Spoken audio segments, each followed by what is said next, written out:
این درسی که من برای شما میدم سر از این 20 سال کار شده.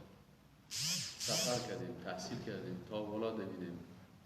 20 سال 30 سال کار کردیم. 30 سال بعد سر از یک کتاب نوشته کردیم، خلاصه زحمات 30 ساله را میخوایم بر شما در 3 ماه درس بدیم. شما خوشبخت هستید نیستید؟ چیزی که ما 30 سال یاد گرفتیم شما در چقدر یاد میگیرید؟ در 3 ماه یاد میگیرید. اینا باید ما رو ناز بدن نکنن دیگه، تخت نکنن، چرا که اصحاب آدم چی میباشه دیگه، باز مغز آدم دیگه طرف میره. خب انجینیر صاحب جور شد در تختتان؟ جور شد. یه سیاست کرد. علامه ابن قیم جوزی رحمت الله علیه یکی از علمای بسیار بزرگ اسلام است. کتاب‌های از این اگر بخوانید، شناخت قرآن و شناخت دین، قرآن شناسی و دین شناسی در کتاب‌های از این بسیار عالی هست. هر کس دین نمیشناسه، هر کس موحد حقیقی شده نمیتونه، هر کس مسلمان حقیقی شده نمیتونه. هر کس میگه من مسلمان هستم، لیکن مسلمان حقیقی شدن بسیار مشکل است. یک وقت سر شرک و زندان بسیار خوب فرصت است برای زمین مسائل که آدم فکر بکنه. وقتی فکر میکنیم در داخل زندان یک روز حساب کنیم 70 قسم تنها شرک است، یعنی 70 قسم کرونا است. ما از یک کروناگر چقدر میترسیم؟ 70 قسم کرونا هست که مردم مبتلا میشه و نمیفهمه، غیر مستقیم در شرک داخل است و خودش قرار بیغم گشته میره و چی میشه. یک خواهش دیگه هم از برادران محترم یاسین، من خودم تلفن خودم ناوردین، لطفاً تلفن‌هایتان در جریان درس گل کنین و یا سایلنت کنین، حداقل یعنی درس خراب میکنه. شما را به تشویش میسازه و حتی دوستایتان که در پالیتان شیشته و استادی که درس میده برای هم لطفاً تلفن‌ها را گل کنین وقتی داخل مسجد میشین. این صداها و اطلاعی که باز می سبب از این میشه که کل برنامه خراب میشه. این تلفن‌ها را نزدیک کنم میکروفونا بانیم که از اونجا ثبت کنه به از قصدام جلسه. اما در اینجا نزدیک است که قرائت میکنن، پرواز ببرن، مزاحمت میکنن. کورس خیلی فعال میشه. امروز روز اول از باید در داخل ترتیب و تنظیم جور شود داره.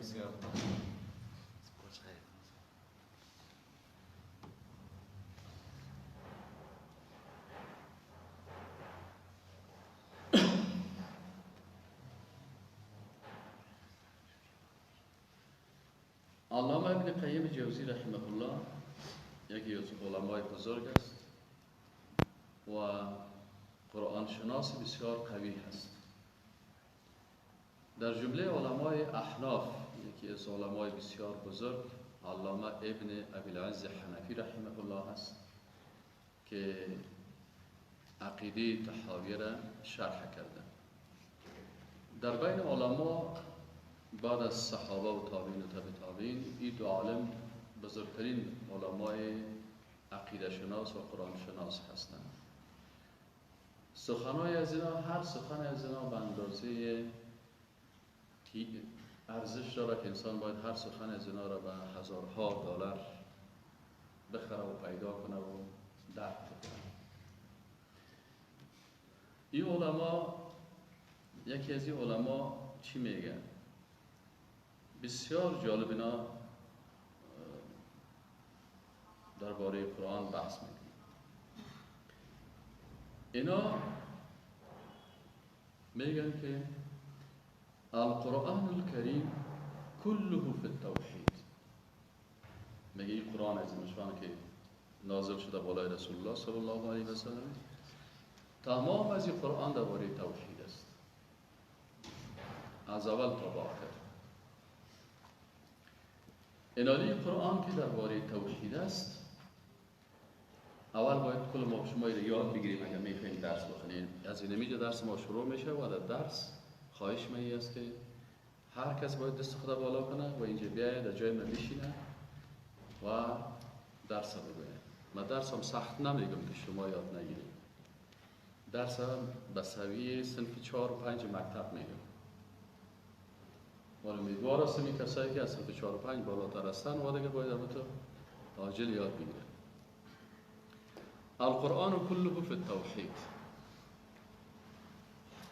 این نوشته کنین، قرآن تمامش درباره توحید است.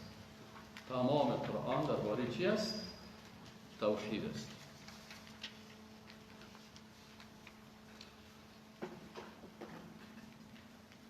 ورمون تخته اگر اینجا نزدیک بکنیم بشه من از اون تخته استفاده بکنیم با شما آسان‌تر بکنیم.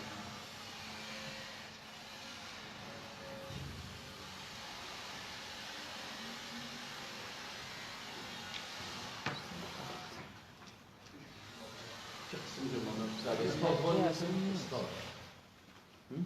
این تخته اصلی نیست، تمام چوبه. اون تخته دیگه نیست، داری از شیشه میگیره. آه میدونیش.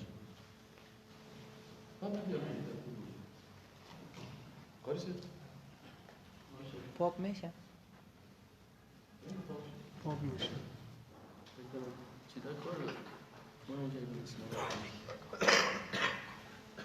بسم الله الرحمن الرحیم.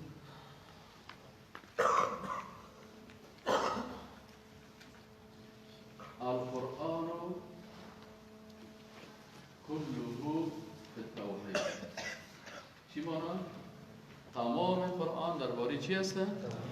درباره توحید است. اینجا چرا کل قرآن درباره توحید است؟ اولش به خاطر ازی درباره توحید است که بسیاری از آیات قرآن اقسام توحید بیان می‌کنند. اقسام توحید. كثير من الآيات القرآنية تشرح أقسام التوحيد. بسیاری از آیات قرآن چی را تشریح می‌کنند؟ اقسام توحید. و اقسام توحید ما شما می‌کنیم که توحید الربوبیه، توحید الربوبیه والالوهیه والاسماء والصفات. توحید الربوبیه و توحید الالوهیه و توحید الاسماء والصفات. یعنی قرآن کلش درباره توحید است. چرا درباره توحید است؟ به خاطر که بسیاری از آیات قرآن اقسام توحید بیان می‌کنند. و اقسام توحید عبارت از توحید ربوبیت، الوهیت و اسماء و صفات است. دو، بسیاری از آیات قرآن عظیم‌الشان چی را بر ما تشریح می‌کنند؟ بسیاری از آیات قرآن بر ما حقوق توحید بیان می‌کنند. حقوق توحید بیان می‌کنند. حقوق توحید چی هست؟ حق توحید چی هست؟ اطاعت اوامر الله والاجتناب عن النواهی. فارسی هم براتون میگم، پشتو هم براتون میگم، عربی هم براتون میگم، تا کلی استفاده کرده بتون. اگر کس اردو میخواد اردو هم برشون میگم. القرآن كله في التوحید. تمامی قرآن درباره چی هست؟ توحید است. در قرآن طول آیاتونه در توحید مبارکه ده. قرآن کی 7 آیات توحید کے بارے میں ہے. All verses of Quran in توحید. چرا؟ بخاطر ذکر میگه لماذا كل القرآن في التوحید؟ لأن الآيات القرآنية تبين أقسام التوحيد، أي توحيد الربوبية وتوحيد الألوهية وتوحيد الأسماء والصفات. چرا کل قرآن درباره توحید است؟ به خاطر از اینکه بسیاری آیات قرآن اقسام توحید بیان میکنند و اقسام توحید 3 قسم است که توحید ربوبیت است، الوهیت است و اسماء و صفات است. ولی طول قرآن که توحید که در پارچه دیر آیاتونه در قرآن در توحید اقسام بیان نمی. در توحید اقسام چی دی؟ توحید ربوبیت الوهیت او د اسماء و صفات و توحید در توحید اقسام. دو، بسیاری از آیات قرآن چی را بیان میکنه؟ حقوق توحید را بیان میکنه. کثیر من الآیات القرآنیه تبین او تشرح حقوق التوحید. و ما هي حقوق التوحید؟ حقوق التوحید اطاعت اوامر الله سبحانه و تعالی والاجتناب عن النواهی. بسیاری از آیات قرآن حقوق توحید بیان میکنه.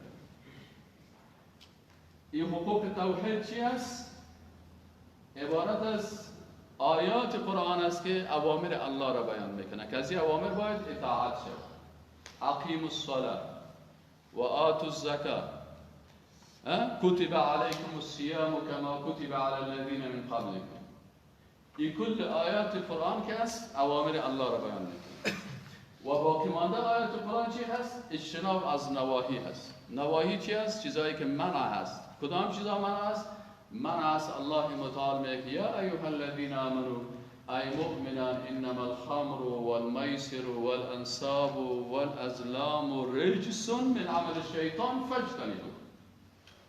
انما الخمر شراب، با تمام اقسامش حالا فعلا 70 قسم شراب است.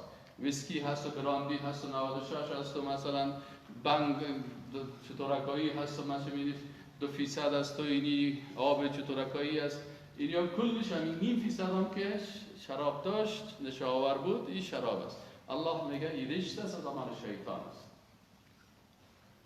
میسر قمار اگر به شکل کامپیوتری باشه لدوگکی باشه، لدو باشه، متوجه هستی؟ به شکل لدو باشه یا به شکل قطعه ها باشه یا به شکل 4-6 نازنین باشه که قسمی اندازه 2-6 نازنین میگن چی میگن از این باشه. این کل انواع قمار که هست میسر این حرام است. اگر در کامپیوتر هم قمار بزنی الله گفته که از عمل شیطان است. من عمل شیطان فاجتنبوه. آیات قرآنی را تشریح میکنه. حرم علیکم المیتة و لحم الخنزیر. اینا کل چی هستن؟ نواهی الله. این چی از حقوق توحید است. تو وقتی که میگی من موحد هستم حق توحید است که زنا را ترک کنی. حق توحید است که شراب را ترک کنی. حق توحید است که تو باید قمار بازی نکنی ولا تو بازی نکنی. متوجه هستی؟ سومی از موضوعاتی که قرآن از نشان باید در دو موضوع از نشان قرآن توحید حقوق بیانی. در توحید حقونه زیدی اطاعت اوامر الله ده. الله ده اوامرنا اطاعت کول ده توحید حق ده. توحید حق سره چې ده الله ده اوامرنا اطاعت وکي. اقیموا الصلاة منځ وکي. و آتوا الزکاة زکات ورکوي. مع الراکعین جماعت الله شه جماعت کوونکو سره منځ وکي. په کور کې یوازې منځ مه کوئ. پوه شئ کنه؟ او والاجتناب عن النواهی ده نواهی نه هغه شیانو چې الله سبحانه و تعالی درته نهی کړی دا کار نه مه کوه له دې نه باید ځان وساتي. دا د توحید څه شی ده؟ حق ده. ته چې وایې زه موحد یم نو موحد انسان باید د توحید حقوق ادا کړي. هغه شی چې الله ورته امر کوي هغه به کوي او هغه شی چې الله نهی کوي له دې نه به ځان ساتي. درېیم دير آياتنا في القرآن بسياري آيات كثير من الآيات القرآنية تشرح أو تبين لوازم التوحيد. لوازم التوحيد. ما هي لوازم التوحيد يا جماعة الخير؟ لوازم التوحيد ما هي؟ لوازم التوحيد هي الولاء والبراء. الولاء والبراء. ما دمت أنت مؤمن يجب عليك أن تتولى أحباء الله من النبيين والصديقين والشهداء والصالحين وأن تكره أعداء الله من اليهود والنصارى والشيوعيين وغيرهم. سومي آيات القرآن که کلش در توحید است لوازم توحید تشریح میکنن. این آیات قرآنی لوازم توحید تشریح میکنن. لوازم توحید چی است؟ دوستی با دوستای الله هست و دشمنی با دشمنای الله هست. لوازم توحید چی هست؟ دوستی یعنی وقتی که تو موحد هستی بالای تو لازم است، واجب است، فرض است که با کی دوستی داشته باشی؟ با دوستای الله دوستی داشته باشی و با دشمنای الله دشمنی داشته باشی. اینا در عقیده الولاء و البراء میگه. این از لوازم توحید است. یک نفر میگه من موحد هستم لکن این وجودش نباشه، این موحد حقیقی نیست. پس قرآن عظیم شان کله فی التوحید اقسام توحید بیان میکنه. اینا هر کدام شما را که پرسان کردم، مثلا من شاگرد هستم، برش میگم شما بیاید اینجا تشریح کنید. شما میگین که علمای اسلام مثل علامه ابن قیم جوزی رحمت الله علیه، مثل علامه ابن ابی العز حنفی رحمت الله علیه، این بزرگوارای اسلام که بزرگای ما هستن، برای کلشان احترام داریم و از ما که اونا قرآن خوبتر میفهمیدن و فهمشان مثل فهم رسول الله صلی الله علیه و فهم صحابه و تابعین و تابعین است. ما از اینا درس میگیریم. اونا چی میگن؟ اونا بر ما میگن که قرآن عظیمشان کلش درباره توحید است. کل قرآن درباره توحید است. قرآن از کدام موضوعات بحث میکنن؟ میگه اول از اقسام توحید بحث میکنن که توحید ربوبیت، الوهیت، اسماء و صفات است و بعض از حقوق توحید بحث میکنن که حقوق توحید چیست؟ اطاعت از اوامر الله هست و اجتناب نواهی الله هست و از لوازم توحید بحث میکنن که ولا و برا هست که دوستی با دوستای الله و دشمنی با دشمنای الله هست. سخت است؟ کی میتونه بر ما به اینجا بگه؟ یه قسمی دیگه دستکتونه یا مرد رو سرم تو بالا کنه یا بخیرم تو خواب کنید بگه چه ساله کنید. نمیشه. بسم الله الرحمن الرحیم. صداش میاد؟ در مورد قرآن عظیم شان علمای بزرگ صدر اسلام مثل علامه ابن قیم رحمه الله برای ما بیان میکنه که قرآن عظیم شان تمامش در مورد توحید الله سبحانه و تعالی بحث میکنه که بعض آیات ها و اکثریت آیات های قرآن عظیم شان که در مورد اقسام توحید صحبت میکنه. اقسام توحید بیان میکنه که اقسام توحید ربوبیت، توحید الوهیت و توحید اسماء و صفات است و اکثریت دیگر آیات قرآن عظیم شان در مورد حقوق توحید بحث میکنه که حقوق توحید هم اطاعت از اوامر الله سبحانه و تعالی است و دیگر اجتناب از نواهی. و سوم اکثریت قرآن عظیم شان از لوازم توحید یا چیزایی که سر ما فرض است در توحید که ولا و برا است، دوستی با دوستای الله سبحانه و تعالی و دشمنی هم با دشمنان. جزاک الله خیر. دیگه ماشاءالله دیشه.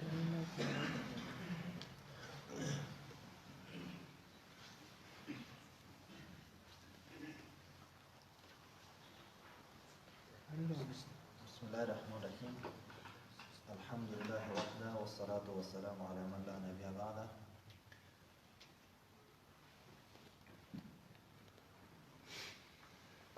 درس امروز که استاد بر ما ارائه کرد درس درباره توحید است که مثل علمایی که قبل از صدر اسلام یا علمای سلف صالح ما که قرآن بیشتر فهم عمیق‌تری داشتن و برای ما از این قرآن عظیمشان توحید برای ما تعریف و تشریح میکنن که از جمله علامه ابن قیم جوزی رحمه الله است که میگه که القرآن كله فی التوحید، یعنی قرآن عظیمشان سر یا بحثش همش سر توحید و یکتاپرستی الله سبحانه و تعالی است و او میگه که بعضی از آیات‌های قرآن عظیمشان یا اکثریت آیات‌های قرآن عظیمشان درباره اقسام توحید بحث میکنن.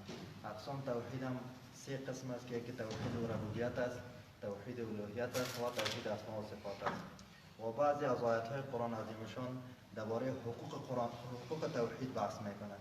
حقوق توحید هم امور اوامر الله سبحانه و تعالی است، مأمور بهی که برش میگن و نواهی از منهی عنه که اجتناب کردن از نواهی یا از منکرات است که الله سبحانه و تعالی برای ما امر میکنن. و سومشان بعضی از آیات‌های قرآن عظیمشان است در لوازم توحید است، لوازمات توحید بحث میکنن. او عبارتند از تولا و تبرع یا به معنی دیگه الولا و البراء است. ولا یعنی دوستی با الله سبحانه و تعالی، با پیامبر علیه السلام یا با مؤمنین، یعنی دوستی کردن با دوستان الله تبارک و تعالی و دشمنی کردن با دشمنان الله جزاک الله خیر. بگم اون آخری یه آفرین. اگه کس نفهمیدم مشکل است برش باز بگویید.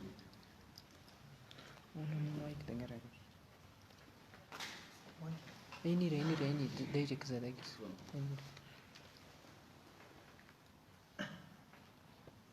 السلام عليكم ورحمة الله. أعوذ بالله من الشيطان الرجيم. بسم الله الرحمن الرحیم.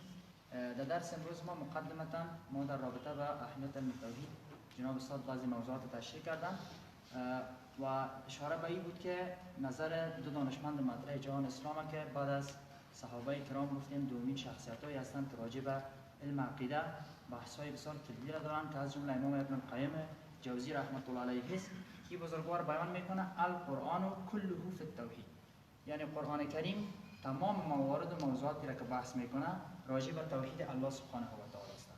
و البته وقتی که این قاعده را به اصطلاح این عالم بزرگوار بیان میکنه در استناد به او سه دلیل پیشنهاد میکنه. دلیل اول میگه اکثریت آیات قرآن کریم راجع به اقسام توحید هستند، یعنی اقسام توحید را به ما تشریح و تبیین میکنن که ما در درس‌های عقیده خواندیم که توحید به سه قسم است: توحید ربوبیت، توحید الوهیت و توحید اسما و صفات الله تعالی است. این که توحید ربوبیت چیست، الوهیت چیست، اسما و صفات چیست، ان شاء الله درس‌های بعدی است. و بحث دومی که میگه بعضی از آیات قرآن کریم هستند راجع به حقوق توحید هستند، یعنی حقوق توحید را به ما تشریح و تبیین میکنن. حقوق توحید چیست؟ اطاعت از اوامر الله متعال است که مثلا استاد اشاره کردن که الله متعال به ما گفته اقیم الصلاه و آتوا الزکات. این اوامری است که الله متعال به ما دستور داده که باید یا را اجرا کنیم. و همچنین نهی و یا نکردن اعمالی است که الله متعال ما را به اون مأمور ساخته که کارها را انجام ندهیم، مثلا انما الخمر والمیسر والانصاب والازلام رجس من عمل الشیطان. و بحث سوم بیان آیات قرآن کریم در رابطه با لوازم توحید است که بحث لوازم توحید هم الولا و البراز، یعنی دوستی با دوستان الله متعال. یعنی ما وقتی معاهده کامل میشیم که دوستی ما با کسانی باشه که در حقیقت مطابقت با شریعت الله متعال. دوستای الله هستند، نبیین، صدیقین، شهدا، صالحین، اولیاء الله، اینا کلشون دوستای الله بله، هستند. من النبیین و صدیقین و شهداء و صالحین. و دشمنی با دشمنای الله متعال هستند که غیر المغضوب علیهم ولا الضالین یهود و نصارا. جزاک الله خیر. ما در آخر یه چیز امتحان میگیریم و در امتحان شاید ساعتنامه هم توضیح میکنیم. اول نمره و دوم نمره و سوم نمره هم داریم در درس‌های خود. خصوصا من در درس‌های خود دارم میگم پارسال آن قسم کردیم و شاید بعضی دوستایی که تجارت اونا رو تشویق میکنیم اگر جوایز برای ما بیان ان شاء الله جوایز هم در این درس‌های خود خواهد داشتیم به خاطر تشویق دوستان. لکن اول نمره صنف کی هست؟ اول نمره صنف اینمی کسایی زیر سر تخته روزانه میگیرن. 50% نمره از اینمی است. 50% دیگه باز در دیگر چیزایش است. 50% از چیه؟ کسایی که عملا تصویرایشان میگه باز من چک میکنم که یعنی نفر 20 دفعه در سر تخته خیسته و این نفر دیگه هیچ چهرهش دیده نمیشه. حقی کی است که اول نمره شود؟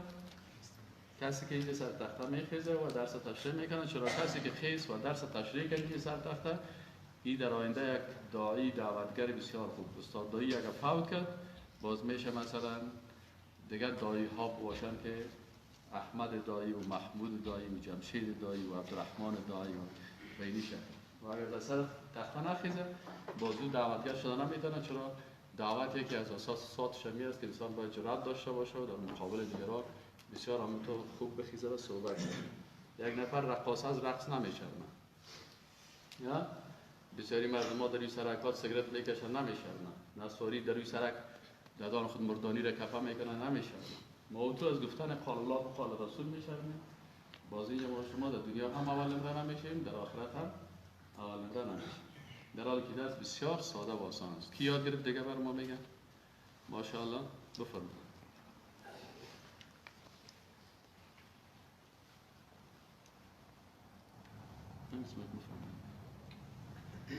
بسم الله الرحمن الرحیم.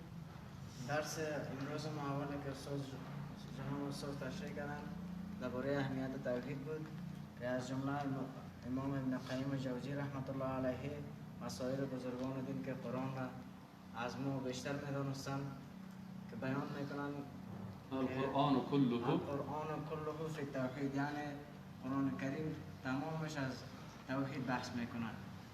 اول که بسیاری آیاتی که قرآن کریم به ما بیان کرده اقسام توحید است که باز ما توحید را به سه قسم تقسیم میکنیم که توحید ربوبیت است، توحید الوهیت است و توحید اسماء و صفات است. دوم که از حقوق توحید است. حقوق توحید به این معنا که اطاعت اوامر الله و اجتناب عن نواهی، یعنی که چیزایی را که خداوند جل جلاله به ما امر کرده و را انجام بدیم و از چیزایی که ما را منع کرده و را انجام ندیم. و سومش که است لوازم توحید است. لوازم توحید به این معنا که الولا و البرا. ولا به این معنا که دوستی کنیم با دوستان الله، با نبیین، صدیقین و شهدا و صالحین، و البرا و دشمنی کردن با دشمنان الله که همون یهود و نصارا میباشد. یه نفر به پختو خودش بخیزه، کسی که به پختو هایی رادیست.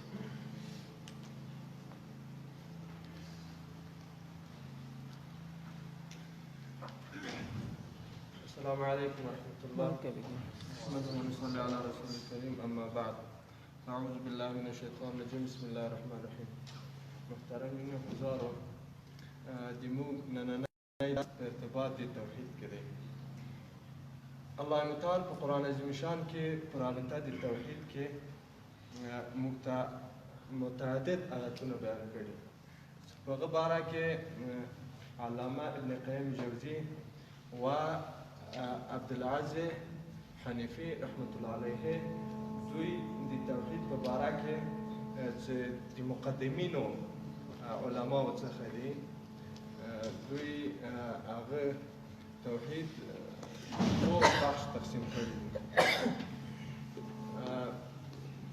چې الله تعالی قرآن کې دغه توحید القرآن كله في التوحيد، يعني قرآن كل توحید څخه بحث کوي او دغه توحید موږ او علماء سلف په څو بخش تقسیم کړي دي چې اقسام توحید ده، حقوق توحید دی او لوازم توحید دی.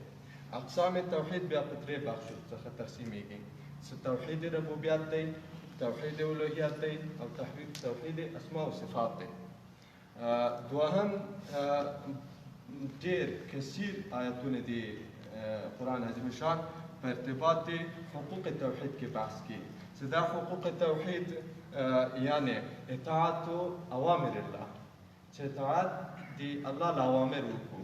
څنګه چې الله وایي واقیموا الصلاة وآتوا الزکاة، تاسې لمونځ وکئ او زکات ورکئ.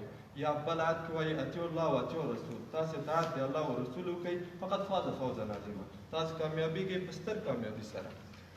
او بل اقسام ډېر زیات آیتونه دي قرآن عظیم شان په ارتباط د لوازم د توحید بحث کوي چې هغه لوازم د توحید دا دی چې الولا و البرا. الولا دا چې کوم دوستان دی الله چې هغه دی الله دوستان دی یا الله ته منظور دي دغه سره دوستي وکړو او د الله دښمنانو سره د الله دښمنانو سره دښمني وای کوي. بسم الله الرحمن الرحیم. ما گفتیم که تمام قرآن کریم که است درباره توحید است و قرآن کریم دو دانشمند بزرگی که اولش علامه ابن قیم جوزیه رحمه الله و علامه ابن ابوالعز حنفی رحمه الله که هستند، یا بسیار نظریه های مختصری که دارند در توحید و قرآن کریم بسیار از آیاتش که است اولش در اقسام توحید است که اقسام توحید اولش ربوبیت و دومش الوهیت و سومش اسماء و صفات است. دوم بسیاری آیات قرآن کریم که است درباره حقوق توحید است که حقوق توحید اطاعت از اوامر الله و نهی و اجتناب از نواهی و چیزایی که نهی شده. سومش که است لوازم توحید یعنی الولا و البرا، دوستی با امر دوستای خدا شهدا و صالحین و برایش که است با دشمنی با دشمنای خدا که مثلا یهود و نصارا. این سکن از همگی اون مثلا اگر خرد بود، جوان بود، کلان بود، سفید بود به حساب کلی چهارمیش که هستن الرابع القرآن كله في التوحيد. أولا القرآن كثير من الآيات القرآنية تشرح أقسام التوحيد. ثانيا حقوق التوحيد. ثالثا لوازم التوحيد. ورابعا صفات الموحدين. بسیاری از آیات قرآن عظیم شان صفات موحدین بیان میکنن، صفات اهل توحید بیان میکنن. مثلا بیان میکنن که موحدین چی صفات دارن. و عباد الرحمن الذين يمشون على الارض حونا و اذا خاطبهم الجاهلون قالوا سلاما. این صفات موحدین هست. الذين يؤمنون بالغيب و يقيمون الصلاة و مما رزقناهم ينفقون. این صفات کی هست؟ از موحدین است. بسیار آیات قرآن صفات موحدین بیان. پنجمی قسمش بسیاری از آیات قرآن است که قصص الموحدین، تشرح قصص الموحدین. بسیاری از آیات قرآن است. چهارمیش که صفات موحدین بیان میکنه. پنجمش قصه های موحدین. كثير من الآيات القرآنية تشرح صفات الموحدين. وخامسا هناك آيات أخرى تبين أو تشرح قصص الموحدين. فارسی بسیاری از آیات قرآن است که صفات انسانهای موحد در قرآن عظیمشان بیان میکنه که کسانی که موحد هستن چی صفات دارن. الذين يقيمون الصلاة ومما رزقناهم ينفقون والذين يؤمنون بما أنزل إليك وما أنزل من قبل وبالآخرة هم يوقنون. دیر آیاتونه در قرآن دی که ده موحدین و صفات بیانه. ده موحدین و صفات سنگه و عباد الرحمن الذين يمشون على الأرض حونا و اذا خاطبهم الجاهلون قالوا سلام. در سپاره 18 قد افلح المؤمنون الذين هم في صلاتهم خاشعون. در سپاره اول الذين يؤمنون بالغيب فاول سپاره کی الذين يؤمنون بالغيب ويقيمون الصلاة ومما رزقناهم ينفقون. خامسا پنجم كثير من الآيات القرآنية تشرح وتبين قصص الموحدين. قصص الموحدين مثل قصة آدم عليه السلام وقصص النبيين وقصص الصديقين وقصص الشهداء وقصص الصالحين. بسیاری از آیات قرآن هستند که قصه های موحدین بیان میکنند. انسان های موحد بر ما زندگیشان، زندگی نامشان تشریح میکنند که اگر تو موحد حقیقی هستی باید این تو زندگی داشته باشی. متوجه هستین چی سختی ها سرشان آمد، چی خوبی ها سرشان آمد. این یا کلش در قرآن عظیمشان بیان میشه. این زمان به قرآن عظیمشان که دیر آیاتون هدی چه ده موحدین قصه بیانه. موحدین سره هم خلقو لکه نبیین، صدیقین، شهدا و صالحین. دی آدم علیه السلام، دی نوح علیه السلام، دی ابراهیم علیه السلام، دی محمد رسول الله صلی الله علیه و سلم. اندارنگه دی اصحاب و دی بعض نور و مسلمانان و دی قصه و قرآن کی بیانه چه دی موحدین قصه دی. یعنی دی رایتون دی قرآن و چی شکلی دی موحدین و قصه در مدت تشریعیه و بیانه. شپاگم ششم بعضی از آیات دیگه قرآن که هستن اینا كثير من الآيات القرآنية تبين جزاء الموحدين. جزاء الموحدين في الدنيا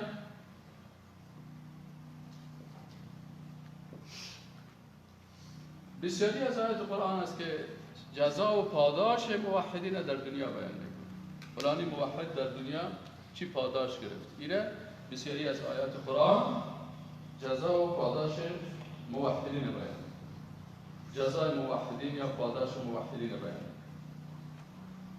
مثل چی بیان میکنه جزای موحدین در دنیا؟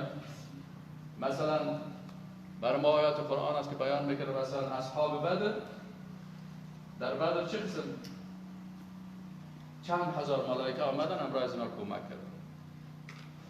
در دنیا نصرت برشان موسی علیه السلام چه قسم الله از فرعون نجات داد. نوح علیه السلام چه قسم الله در کشتی از شر این ظالمان نجات داد. جزای موحدین و پاداش موحدین در دنیا. دیر دو قرآن آیاتون دی اشفاقم چه ده موحدین و پاداش او یاد دوی جزا یاد دوی خیلی نتایج به دنیا که بیانی. لکه مثلا رسول الله صلی الله علیه و سلم تا سرنگ مثلا 15,000 ملائکه ل آسمان راه ول بدر کی او د مسلمان نه دفاع وکړ. نوح علیه السلام سرنگ د دې نتیجه څه يعني جزاء الموحدين في الدنيا او نتائج التوحيد في الدنيا. جزاء الموحدين يعني نتائج التوحيد في الدنيا. أكتب قسم آيات القرآن وهم قسم آيات القرآن القسم السابع نتائج التوحيد في الآخرة.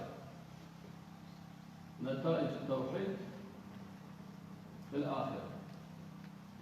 بسیاری از آیات قرآن است که نتایج توحید در آخرت بیان میکنه. كثير من الآيات القرآنية تشرح نتائج التوحيد في الآخرة. لهم جنات تجري من تحت الأنهار خالدين فيها. مثل الجنة التي وعد المتقون فيها أنهار من ماء غير آسن وأنهار من لبن لم يتغير طعمه. کدام جایها هست در آخرت، یعنی پاداش و نتایج توحید در آخرت چیست؟ پاداش موحدین در چیست؟ بسیاری آیات قرآن ایره بیان. پس اینی 7 قسم این علما وقتی که گفتن ما شما سر تحت آمدید اشان میگه که بسیاری از علما میگن که قرآن کلش به توحید قرآن کلش درباره توحید است. چی دلیل داره که کل قرآن در توحید است؟ میگه بسیاری از آیات قرآن اقسام توحید بیان میکنه. بسیاری از آیات قرآن حقوق توحید بیان میکنه. دیگه آیات قرآن لوازم توحید بیان میکنه. دیگه آیات قرآن صفات موحدین بیان میکنه. دیگر آیات هستند که قصص موحدین بیان میکنن. بعضی آیات قرآنی است که نتایج توحید در دنیا بیان میکنن و بعضی هم نتایج توحید در آخرت بیان میکنن. اینا کل قرآن درباره چی میشه؟ درباره توحید. کی میتونه اینا رو بعد ما بگن؟ بفرمایید. خب بفرمایید.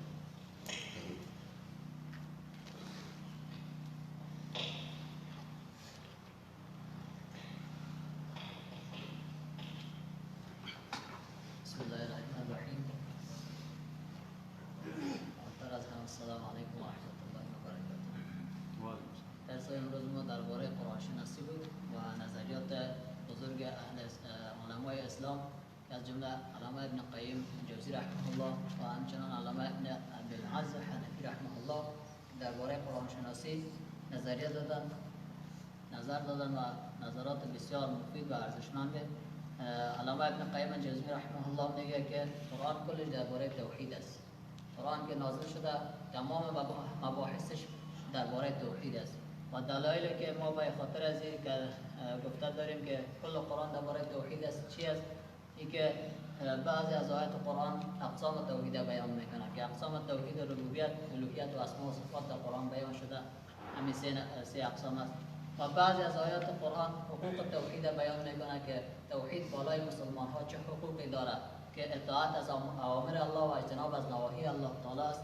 این از جمله حقوق توحید است. و دیگه آیات قرآن کریم لوازم توحید بیان میکنه که لوازم توحید یا فرایض توحید بالای یک مسلمان چی است؟ که الله و البراء، دوستی با دوستای الله و دشمنی با دشمنان الله تعالی است. این از جمله لوازم توحید است. و بعضی از آیات قرآن کریم صفات موحدین بیان میکنه که از آدم گرفته و تا خاتم محمد صلی الله علیه و سلم و اصحاب رسول الله و دیگر صدیقین و شهدا و صالحین. و همچنان دیگر آیات قرآن کریم اساس موحدین بیان میکنه که در قرآن کریم ما قصه های از آدم علیه السلام شروع تا محمد صلی الله علیه وسلم ختم از انبیا علیه السلام قصه هایشان است و از صدیقین است و از شهدا و صالحین است که در قرآن بیان شده. و دیگر آیات قرآن کریم جزای موحدین در دنیا یا پاداش موحدین که در دنیا چه پاداشی دارن موحدین بیان میکنه. و دیگر آیات قرآن کریم نتایج موحدین یا بدله و پاداش موحدین در آخرت بیان میکنه که چه پاداشی الله تعالی بر اینا در نظر داره. دیگه کی به عمق کم روز دستایتان رو بالا کنید. آساسا کوشش کنیم که در درس شریک شیم. باز ما ملاقمند بشیم برتان آمادگی میگیم. اگر باز ناقیم یکی استاد است یکی استاد. باز ناقی استاد میشه برتان. بسم الله الرحمن الرحیم. ما امروز درباره قرآن شناسی خواندیم که در این مورد دو دانشمند بزرگ که علامه ابن قیم جوزی و علامه ابن عز حنفی میگن علامه ابن ابی العز حنفی میگن که القرآن کله فی التوحید، یعنی قرآن کلش که از درباره توحید است و بسیاری از آیات قرآن اقسام توحید بیان میکنه که اقسام توحید یکیش توحید ربوبیت است، دیگهش توحید الوهیت، دیگهش توحید اسما و صفات است و دومش بسیاری از آیات قرآن کریم حقوق توحید بیان میکنند که حقوق توحید اطاعت اوامر الله و اجتناب النواهی، اطاعت کردن از امر الهی و اجتناب کردن از نواهی، مثل اطاعت کردن از امر الله اقیم الصلاة و آت الزکات و اجتناب النواهی مثل اجتناب کردن از نوشیدن شراب و سومش لوازم توحید است که لوازم توحید الولا و البرا است. الولا دوستی کردن با دوستای الله و البرا و دشمن کردن با دشمنای الله و چهارمش صفات موحدین است که الله صفات موحدین در قرآن بیان میکنه و دیگه قصص الموحدین است که قصهای موحدین بیان میکنه مثل انبیاء علیهم السلام. دیگه جزای موحدین در دنیا، پاداش موحدین در دنیا چی است؟ دیگه نتایج توحید در دنیا، دیگهش نتایج توحید فی الاخره، نتایج توحید در آخرت یعنی چی پاداش داره. خب کی است که برای ما اینمی کلش این قسمی در رو بگوید دوستری فرق دوستان میکنم اینا اول نفرم آلی میشن چند نفر اول برداریم؟ اول برداریم یک مایکل بگی بسم الله الرحمن الرحیم. این مایکل بگی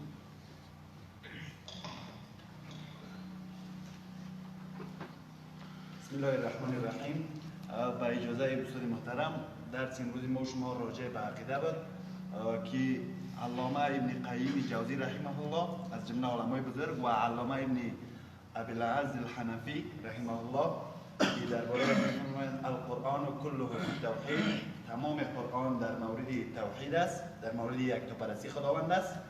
اما نکته اول که قرآن بسیاری از آیات قرآن اقسام توحید بیان میکنه. ما و شما خواندیم که سه نوع توحید داریم: توحید الوهیت، توحید ربوبیت، توحید اسماء و صفات. و دومین بعضی از آیات قرآن کریم، بسیاری از آیات قرآن کریم حقوق توحید بیان میکنه که قرآن کریم توحید برای ما و شما چی حقوقی دارد؟ اطاعت عن اوامر الله و اجتناب عن النواهی، یعنی اطاعت کردن از اوامر الله متعال، آنچه که الله متعال ما و شما را امر کردن نماز بخوانین و زکات بدهین، و همچنان نواهی از اوامر الله متعال، اجتناب از نواهی الله متعال. از چه چیز ما و شما را منع کرده؟ فرموده انما الخمر والمیسیر والانصاب رجس من عمل الشیطان فاجتنبوه لعلکم تفلحون. در مورد شراب شما از شراب، از قمار، از این چیزا اجتناب کنید. و همچنان سومین نکتهش در مورد لوازم توحید. چی لازمه دارد توحید؟ دوستی کردن با دوستهای الله متعال و دشمنی کردن الولا و البرا. دوستی کردن با دوستهای الله متعال یعنی با پیامبرا، با کسایی که پیامبرا را دوست داره، و همچنان دشمنی کردن با اشخاصی که پیامبر و همچنان دین پیامبر را منع میکنن. و همچنان نکته بعدی صفات الموحدین: و عباد الرحمن الذين يمشون على الارض هونا و اذا خاطبهم الجاهلون قالوا سلاما. و نکته بعدی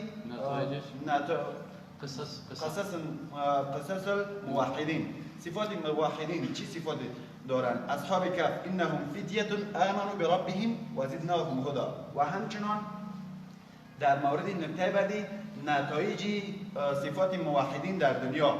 اصحاب بدر خداوند در دنیا چقدر کمک کرد و همچنان نتایج در آخرت لهم جنات تجری من تحتها الانهار. جزاک الله خیر. نیده میگن اول نمره به این تا اول نمره باشه که امتازمی یاد خودمه گفتم میره آخر نمره آدم از کلای پای خدا فوت میگیره در روز اول میشناسی چه من میشناسم به آخر نمره گرد سر خدا پایی گرد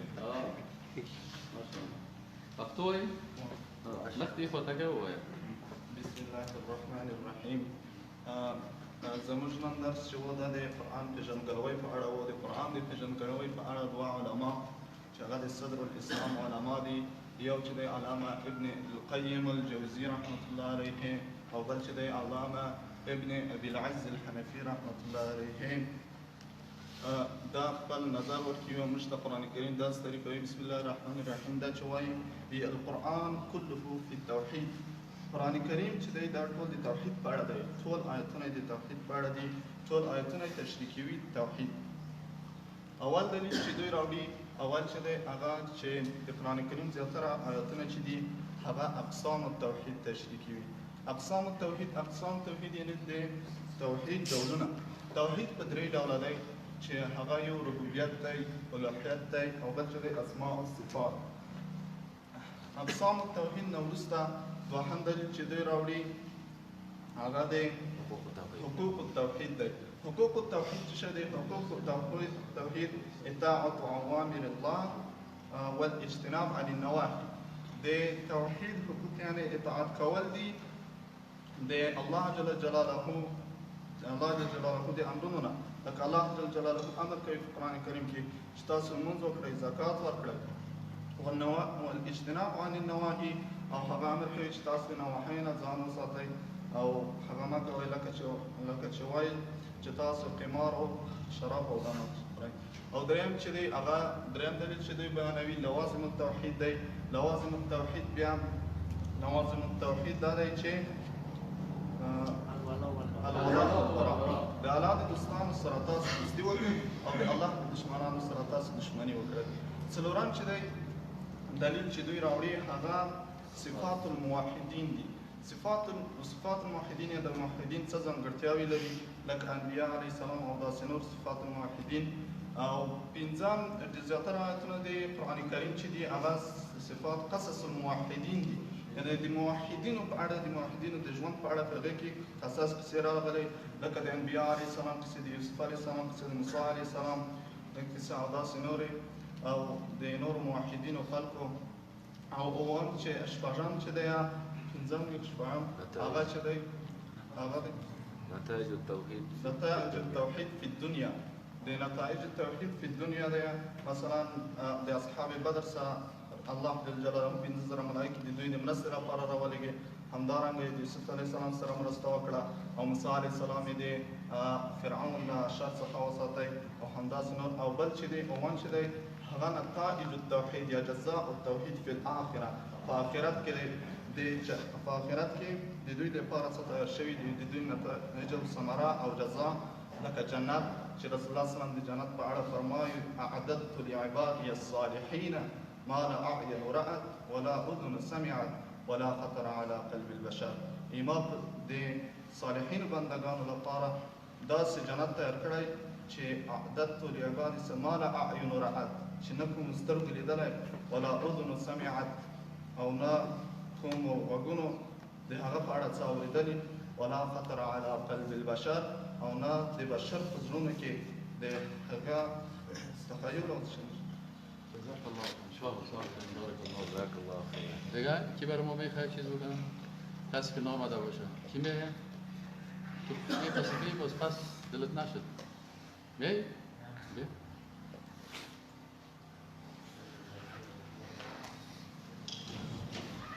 اصلا درس امروز سباق است یک کلید درس امروز سباق است کلید کل درس است. این درس امروز سباق رو یاد گرفتی کل درس یاد میگیری سرت خلاص میشه. یعنی کلش از این موضوعات شد، یعنی کل قرآن سر این موضوعات میشه. اگر یاد نگرفتین از این خاطر باید کلتان تکرار کنین تا که خوب صحیح یاد بگیرید. بسم الله الرحمن الرحیم. السلام علیکم و رحمت الله. امروز درس ما درباره قرآن شناسی بود که چقدر هم توحید و بشناسیم و توحید بفهمیم که چی است. علامه ابن قیم جوزی رحمت الله علیه و ما درباره قرآن میگوید القرآن كله في التوحید. قرآن کل محافظ کل آیاتش توحید است.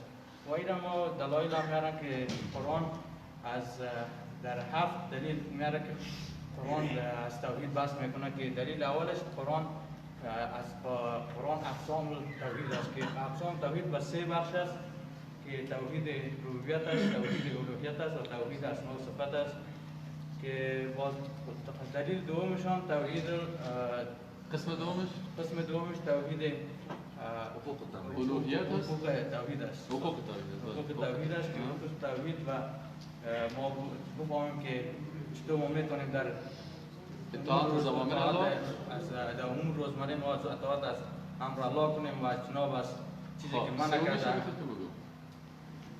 سومیش چیست؟ یکیش اولش اقسام توحید بود، بده مایی که بعد از اون.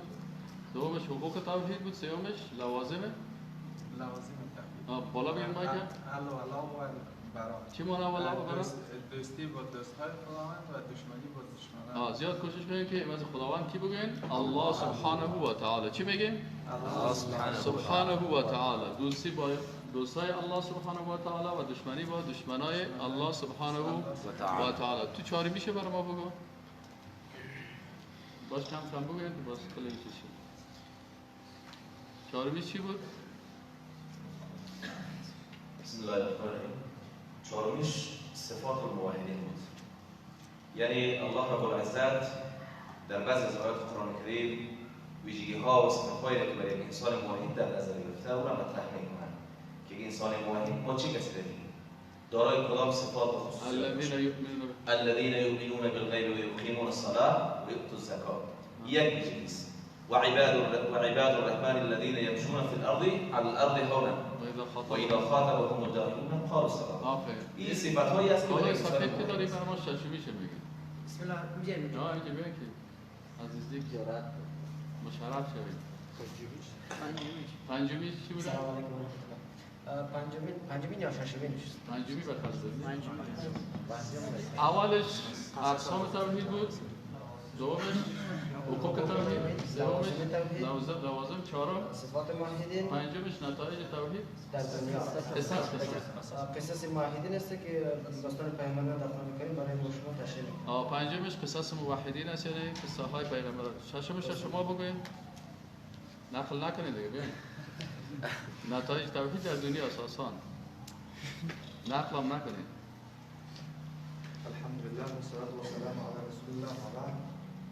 ششمین نوع از انواع توحید را که امام ابن قیم رحمه الله در کتابش ذکر کرده نتایج توحید فی دنیا است، مانند اصحاب بدر و دیگه کسایی که نتایجی که برای مسلمانان در جزاک الله. هفتمیشو که برای ما میگه آن شما ببینید.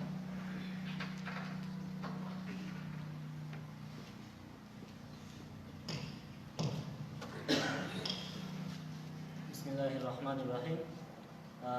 درباره اهمیت توحید درس امروز ما بود و اقسام توحید ما خوانیم. هفتمین قسمی که در اهمیت توحید بود اون نتایج توحید در آخرت بود. نتایج این ما که وقتی توحید میگیم نتایج از این ثمره از این در آخرت چی میباشد؟ ما باید این توحید بسیار فهمیدید. اینا کی میتونه جزاک الله سید. اینا کی میتونه می درس امروز در نیم دقیقه متعجل کلش تو تأسیس بگوید. کی سرم حافظه خود اولنده قوی کار داریم ما دیگه. بیاید. در نیم دقیقه. و تا داده هر کس گفتم میدن کنه. کس که تأسیس دیگه بر راست بگوید. خلاصه شما دو تیز دیگه نیم دقیقه ساعت مسائل میکنم. خلاصه طور درس مهمی بوده که ما خوبتر که اگر اسلام اگر قرآن بفهمیم باید با سلف صالح رو ببریم که اونا یکی از قایدار را یکی از علمای سلف صالح بر ما پیش کرده که گفته که القرآن کله فی التوحید، یعنی همه که قرآن یعنی اکثر از آیات قرآن در مورد توحید میباشد که توحید بعضی از آیاتی از قرآن شریف در مورد اقسام توحید است، بعضیش از حقوق توحید است، بعضیش از در مورد لوازم توحید است و بعضیش در مورد قصص و صفات موحدین است و بعضیش در مورد نتایج دنیوی و آخری باشه. جزاک الله. دیگه کی میتونم ما خوب خیلی از یاد کرده است. بیا خودش نه تو نه اونو دیگه دست بالا. تا تمام اول کی بود اون دست خاصی بالا کردی؟ دیگر سه دست بالا کرده بودی؟ ها؟ بعد خواهی کرد دست. کی میتونم لیکن تو خوب دست خدا بالا کرده باشه. قوی. قوی ماشاءالله ماشاءالله. از این دقیقه باید اگر زیاد شد ناکام هستیم اسات قید میکنیم. بسم الله الرحمن الرحیم. درس امروز ما درباره قرآن شناسی علامه ابن قیم جوزی رحمه الله درباره قرآن شناسی میگن که القرآن كله في التوحید. لماذا؟ كثير من الآيات القرآن الكريم تشرح أقسام التوحيد، وكثير من الآيات القرآن الكريم تشرح حقوق التوحيد، وكثير من الآيات القرآن الكريم تشرح لوازم التوحيد، وكثير من الآيات القرآن الكريم تشرح صفات الموحد، وكثير من الآيات القرآن الكريم تشرح قصص الموحد، وكثير من الآيات القرآن الكريم تشرح جزاء الموحدين في الدنيا، وكثير من الآيات القرآن الكريم تشرح جزاء الموحدين في الآخرة. بارك الله فيك. دیگه کی میتونه برام دین؟ از نیم دقیقه باید کمتر.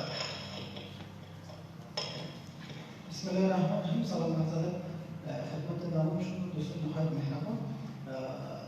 در اینجا دو بخش داریم. البته علامه ابن قیم جوزی و علامه ابن ابوالعز حنفی میگوشه که تمام توحید با بخش تقسیم میکنه. ابتدا اقسامش است، دوما حقوقش است و یا اهمیتش، و همچنان بعدش دوستی و دشمنی و یا لوازمش است با کفار، و بعد صفات موحدین است، همچنان بعد صفاتش قصصش است و یا قصه‌هایش است و نتایجش در دنیا و نتایجش در آخرت است. جزاک الله. خب کسی دیگه که خوب بر ما تیز که هیچ نامده باشه، هیچ که نامده باشه.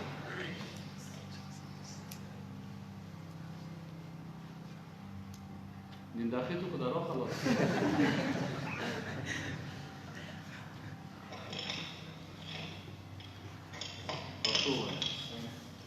السلام عليكم ورحمة الله وبركاته. نحمده ونصلي على رسوله الكريم أما بعد. ضمن درس توحید مبارک و توحید مبارک سلام صالح اقوال اول عبدالعزیز حنفی رحمه الله امام ابن قیم جوزی رحمه الله فرمایی القرآن كله في التوحید. نظر دو قول نقطه توحید تشکیل توحید اول اقسام توحید توحید ربوبیت الوهیت اسماء صفات او بیا لوازم توحیدش که لوازم توحید که صفات عقدی یعنی نواهی و اوامر اطاعت الله او نواهی او بیا لوازم توحیدش ولا براد دستور حکمتی یا المعادات یا الموالات فی الله او بیا سلورم بخش که فرماییش یعنی صفات موحدین شرع انبیاء صدقین شهداء قرآن که صراحتاً واضح شوید یا ایزان بیافسی قصص موحدین دیش قصد انبیاء مثلا قراءات غزویه و احادیث قرآن که برده شویدی تشریح شوید یا شفاهم چه دی جزا و موحدین به دنیا که رشد دنیا که چه جزا دی یعنی کن سمرا دا اوان دنیا و آخرت چه جزا و یا نصر پاداش دارد. السلام علیکم.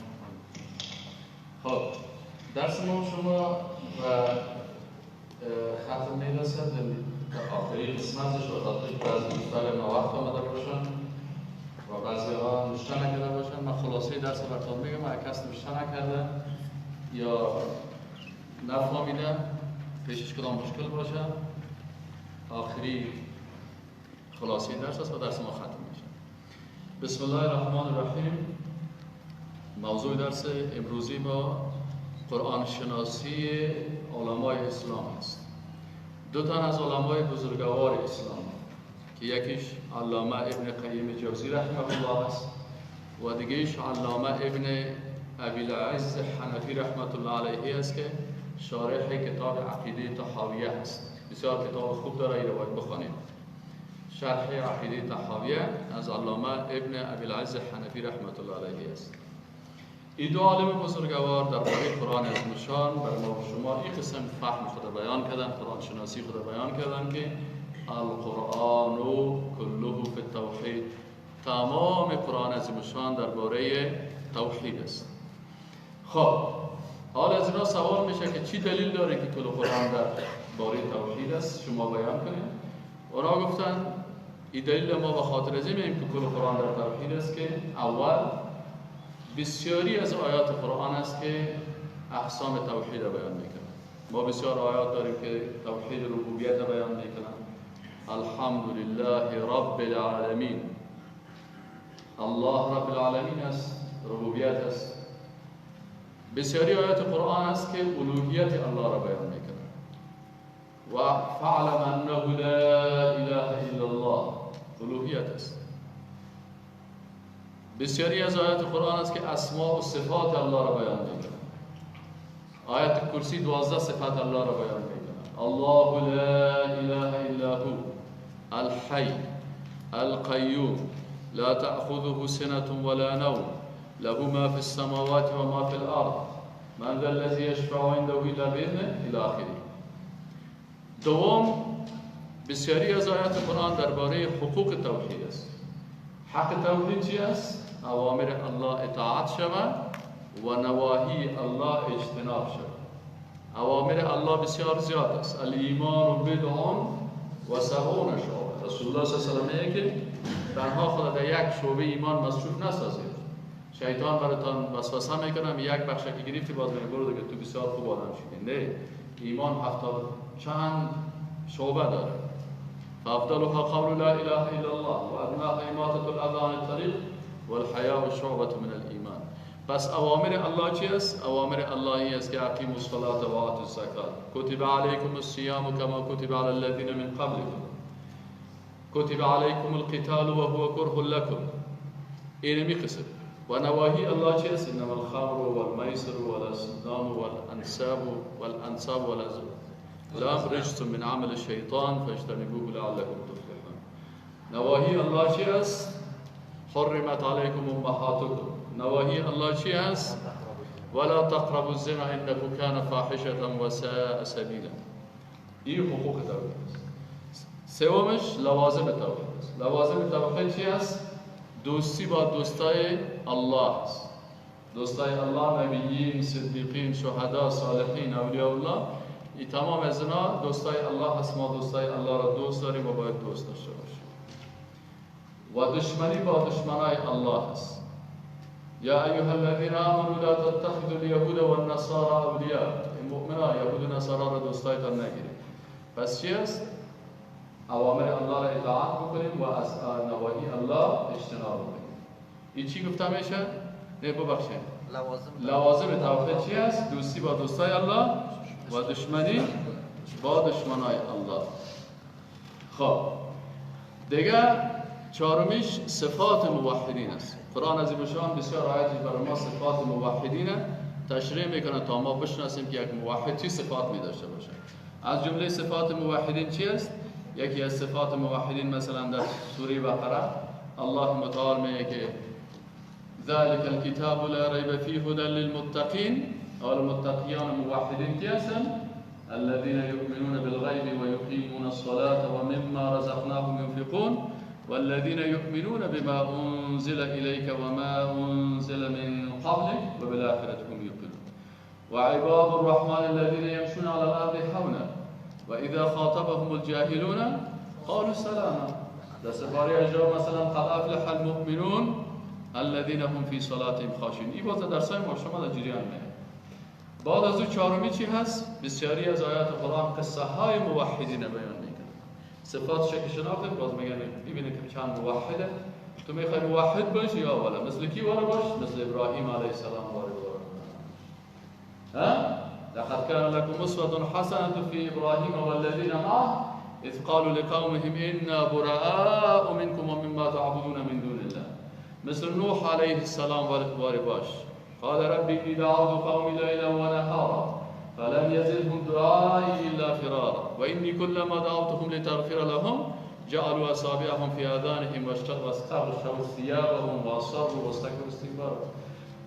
موحد می باشی مثل کی وارد باش؟ مثل محمد رسول الله صلی الله علیه و سلم. محمد رسول الله والذین معه اشداء علی الكفار رحماء بینهم تراهم رکعا سجدا یبتغون فضلا من الله و رضوانه. این قصص موحدین است. بعد از این نتایج توحید در قرآن بیان میکنه که اگر تو موحد باشی در دنیا نصرت الله همراه تو می باشه. همین کسی که موسی علیه السلام از فرعون نجات داد، هر عصر یک فرعون خدا داره. بسیار لاغر بود، پایه بسیار نازک داشت یک وقت سر درخت بالا شد مردم خنده کردن گفتن سر دیو پای ازی چقدر خطرناک است. رسول الله صلی الله علیه و آله پای ازی در ترازوی میزان فکر درنگ است. متوجه هستین که بسیار ارزش داره.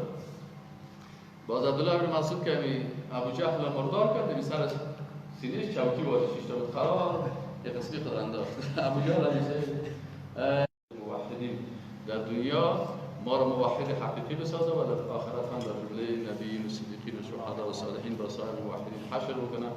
و السلام علیکم و رحمت الله و برکاته.